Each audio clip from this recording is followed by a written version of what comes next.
ஒவ்வொரு வருடமும் artificial intelligence அப்படிங்கிறது இப்போ இருக்கிறத விட 5 மடங்கு அதிகமாக வளர்ந்துக்கிட்டே இருக்குது அப்படின்னு சொல்லி ஒரு புள்ளி விவரம் சொல்லுது. 2026 2027 மனிதர்கள் இப்போ நம்ம பார்க்குற உலகத்தை விட ரொம்ப அதிநவீன உலகத்தை பார்க்க போகிறோம். நான் சொல்லக்கூடிய இத்தனை நபர்கள் கண்டிப்பாக உங்களுடைய நெட்வொர்க்கில் இருக்கணும். நீங்கள் அதனுடைய ஒரு பார்ட்டாக இருக்கணும்.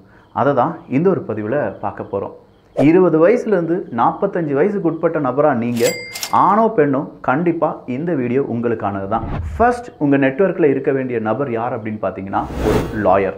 நீங்கள் ஒரு லாயராக இருந்தால் பிரச்சனை கிடையாது.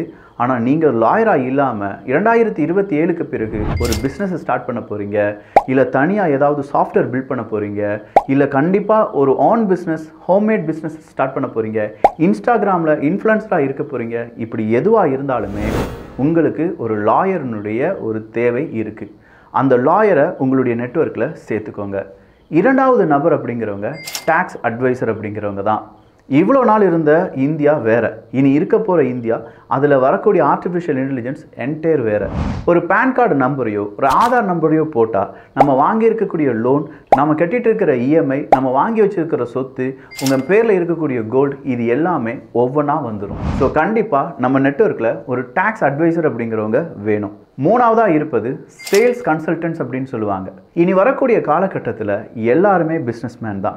எல்லாருமே எதையோ ஒன்று சேல் பண்ணுவோம். அப்படி இல்லைனா சேல் பண்ணக்கூடிய அந்த ஒரு நெட்வொர்க்கில் நாமே இணைத்துக்கொள்வோம். அது சாஃப்ட்வேர் சேல்ஸாக இருக்கட்டும், அப்ளிகேஷன் சேல்ஸாக இருக்கட்டும், நார்மல் ஒரு ஃபுட் அண்ட் ஏதாவது ஒரு ப்ராடக்ட்டை சேல் பண்ணுறதா இருக்கட்டும், இன்ஸ்டாகிராமாக இருக்கட்டும், இல்லாட்டி அடுத்து வரக்கூடிய ஆர்டிஃபிஷியல் இன்டெலிஜென்ஸ் மார்க்கெட்டிங்காக இருக்கட்டும்.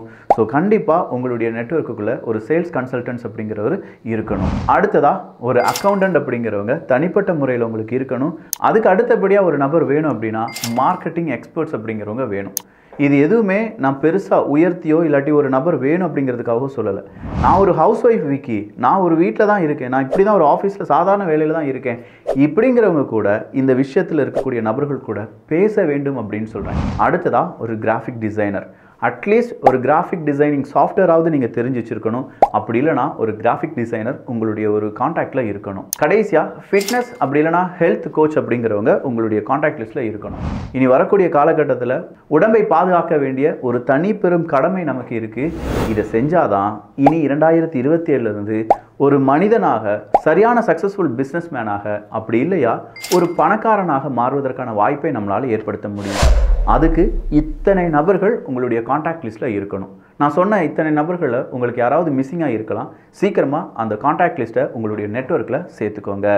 நல்லதை பகிர்ந்து நல்ல சமுதாயத்தை உருவாக்குவோம். நன்றி, வணக்கம்.